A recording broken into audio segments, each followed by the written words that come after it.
Jos nakama, selamat datang di Laftel Anime. Seencer demi seencer, lama-lama akan menjadi seencer.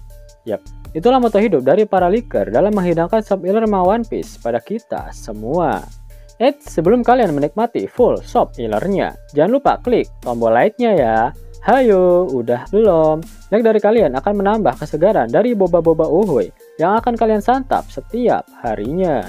One Piece Chapter 1099 mendapatkan judul Pasifis, atau jika dilokalisasikan akan memiliki arti orang yang cinta damai. One Piece kembali mendapatkan jatah cover request. Kali ini Oda menggambarkan 3 ekor tanuki yang sedang mengatur rambut milik Kosuke Oden. One Piece Chapter 1099 diawali dengan melanjutkan flashback milik Bartolomeo Kuma. Raja Bekori mendengar berita mengenai apa yang dilakukan oleh raja dari kerajaan Gua pada daerah kekuasaannya, yaitu membakar Grey Terminal. Sehingga Raja Bekori sekarang sedang melakukan hal yang sama di kerajaan Sorbet. Dia membakar pemukiman para lansia yang ada di area selatan dari kerajaan Sorbet dan menembaki siapa saja yang melakukan protes akan tindakannya tersebut. Bartolomeo Kuma sudah tak tahan lagi melihat kelakuan dari Raja Bekori. Dia menghancurkan kastil kerajaan Sorbet dan mengalahkan Raja Bekori serta antek-anteknya sendirian. Insiden ini kemudian dikenal dengan nama One Man Revolution of Sorbet. Tak lama setelah insiden itu, Shin berpindah ke Merichoa. Gorosei Saint Saturn mendengar berita jika kerajaan Sorbet sudah mengangkat raja baru menggantikan Raja Bekori.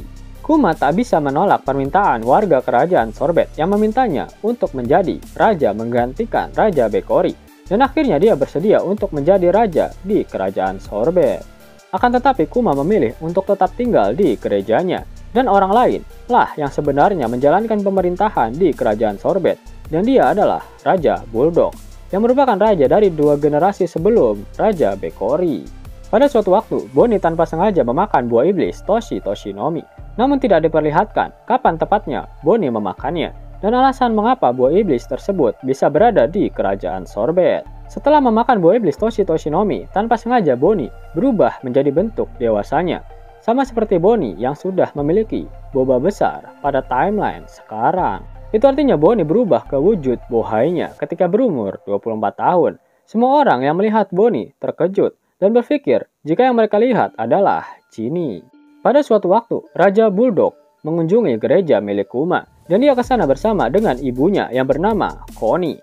Bonnie mulai mencoba untuk mempelajari perubahan wujudnya sembari melihat Connie, sehingga perubahan umurnya ketika Bonnie tua sangat mirip seperti Connie. Pada saat Bonnie menggunakan wujud Connie, banyak orang yang kebingungan karena mereka salah mengira jika Bonnie adalah Connie dan juga sebaliknya. Kedatangan Raja Bulldog ke gereja milik Kuma ternyata untuk menginformasikan berita buruk, karena mantan Raja Bekori yang berhasil melarikan diri setelah insiden One Man Revolution of Sorbet. Ternyata pemerintah dunia saat ini berada di pihak Raja Bekori. Berita yang tersebar di seluruh dunia adalah mengenai Kuma yang menggulingkan Raja Bekori dengan tujuan ingin mendapatkan kekuasaan dan kekuatan. Serta Kuma saat ini malah dikenal sebagai raja yang jahat dari kerajaan Sorbet, Kuma sang tiran. Dan berita hoax yang disebarkan oleh si Bekori ternyata membuat Angkatan Laut bersedia meminjamkan kekuatan mereka untuk membantu Raja Bekori dalam mengambil alih kekuasaannya di kerajaan Sorbet. Mendengar hal itu, Kuma bersedia untuk menghadapi Raja Bekori sekali lagi demi kemaslahatan rakyat Sorbet. Namun karena dia akan melawan Angkatan Laut, Kuma tak akan bisa lagi berada di kerajaan Sorbet. Kuma akan mempercayakan kerajaan Sorbet pada Raja Bulldog, dan dia juga meminta padanya agar Bonnie tinggal bersama Raja Bulldog di dalam istana. Selain itu, Kuma juga mewanti-wanti agar Bonnie jangan sampai terekspos dengan cahaya matahari ataupun sinar rembulan sedikit pun. Kuma lalu bergegas untuk menghadapi Raja Bekori sendirian. Diperlihatkan di tengah lautan, Raja Bekori yang sedang dikawal oleh beberapa armada kapal perang Angkatan Laut. "Bunuh dia! Dialah sang tiran yang mengambil alih kerajaan dariku!" teriak Raja Bekori yang meminta para Angkatan Laut untuk menyerang Kuma. Namun Kuma berhasil menenggelamkan seluruh kapal tersebut sendirian.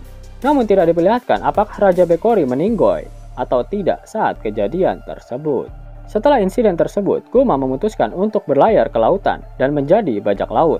Kuma mendapatkan banyak sekali panggilan jahat atas dirinya, dan Kuma juga memiliki nilai buronan yang tinggi. namun tidak diperlihatkan berapa nilai buronan dari Kuma saat itu. Sementara itu, Bonnie tinggal dan dirawat oleh Connie di kastil dari kerajaan Sorbet. Bonnie mengatakan ketika dia berumur 10 tahun nanti, dia akan menjadi seorang bajak laut sama seperti ayahnya.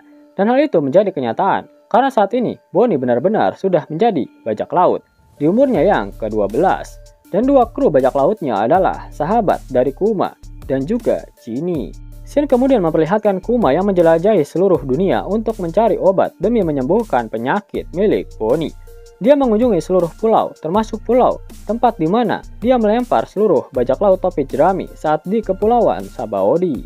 Kuma berbicara dengan orang-orang dari kerajaan Torino, tempat chopper dilemparkan. Kemudian dia bertanya pada ilmuwan yang berada di Wederia, tempat Nami dilemparkan. Kemudian Kuma juga berbicara dengan Herakles di Kepulauan Point, tempat Usopp dilemparkan. Bahkan Abdullah dan Jid, sang pemburu hadiah, sempat mencoba menyerang Kuma untuk mendapatkan hadiah dari buronannya. Namun dia berhasil menghancurkan kapal mereka.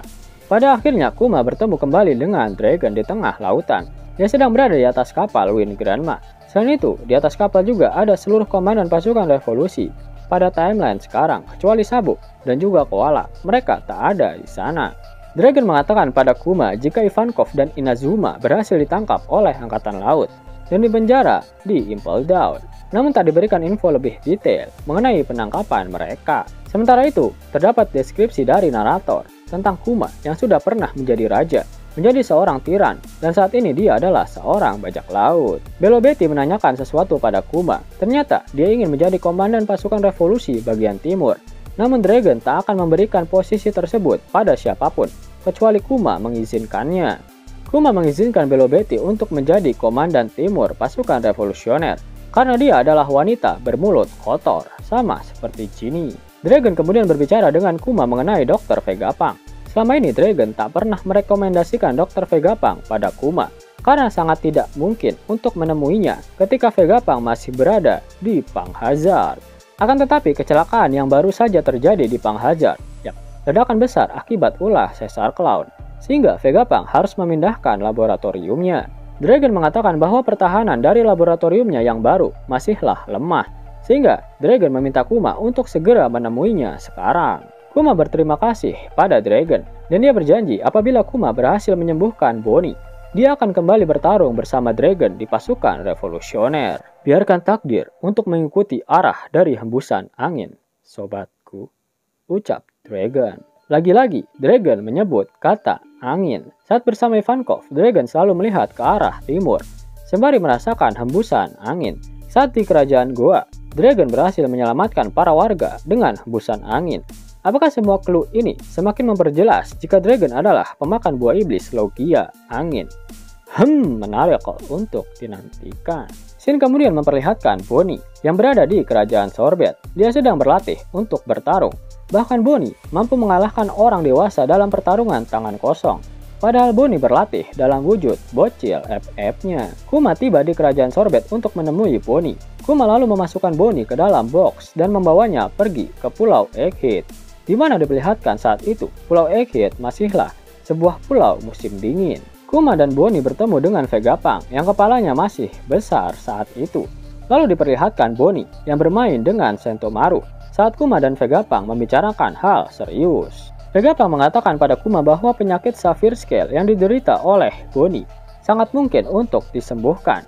Dia akan menggunakan teknologi baru yang dinamakan transplantasi sel, yang bahkan belum digunakan di rumah sakit manapun di dunia ini. Namun biaya pengobatannya akan sangat mahal, bahkan setara dengan membuat sebuah cyborg. Vegapunk kemudian mengecek darah milik Kuma, dan terkejut ketika menemukan ada darah ras Buccaneer dalam diri Kuma.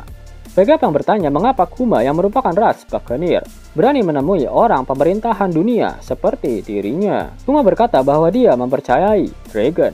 Lalu Kuma bertanya mengapa darahnya berbeda dari darah manusia biasa. Vegapunk menjelaskan jika sampel penelitiannya belum cukup untuk mendapatkan kesimpulan dari pernyataan Kuma tersebut. Vegapunk meminta Kuma untuk menjadi role model dalam tentara cloning yang sedang direncanakan untuk dibuat olehnya. Dan Vegapunk akan mengobati Bonnie secara gratis. Kuma akan menyetujui semua permintaan Vegapunk asalkan dia bisa menyembuhkan Bonnie. Namun dia bertanya apa yang akan dilakukan oleh tentara klon tersebut. Vegapunk menjelaskan bahwa kloningan Kuma akan dia jadikan sebagai angkatan laut.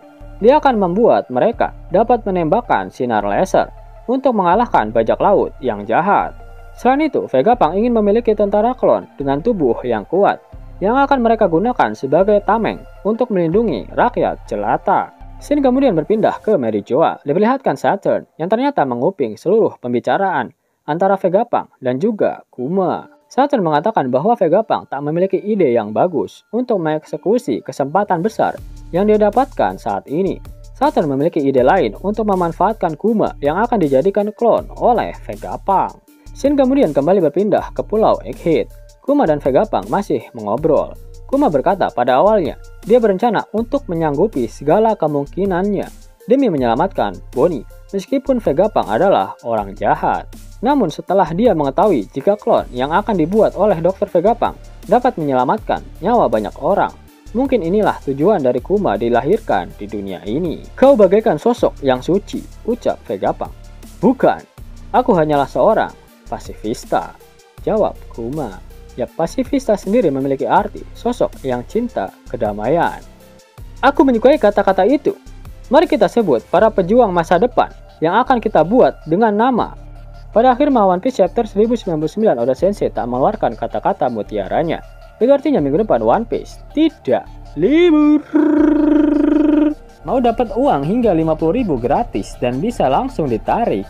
Buka tabungan di aplikasi Neobank sekarang juga. Karena di aplikasi ini kalian bisa dapatkan banyak uang tunai gratis. Serta banyak sekali diskon-diskon menarik yang bisa kalian dapatkan. Gaskan! Link ada di kolom deskripsi ya nakama. Namun sebelum Mimin masuk ke dalam pembahasannya, Lifestyle Anime yang berkolaborasi dengan Misfit Society kembali mengeluarkan kaos terbaru nih, yaitu desain Zoro dalam mode Asura loh. Keren banget pokoknya. Gak percaya? Silahkan dicek di thread videonya.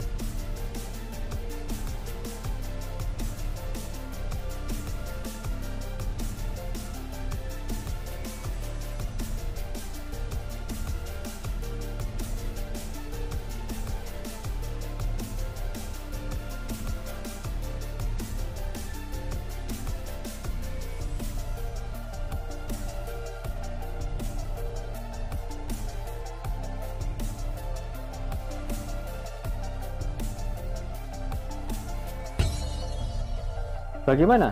Keren kan? Bagi kalian nakama Opler, terutama para fan gaynya Babang Marimo, kudu wajib harus punya baju ini. Gaskan! Link pemesanan ada di kolom deskripsi ya nakama. Jos nakama, itulah video mengenai rangkuman untuk One Piece chapter 1099.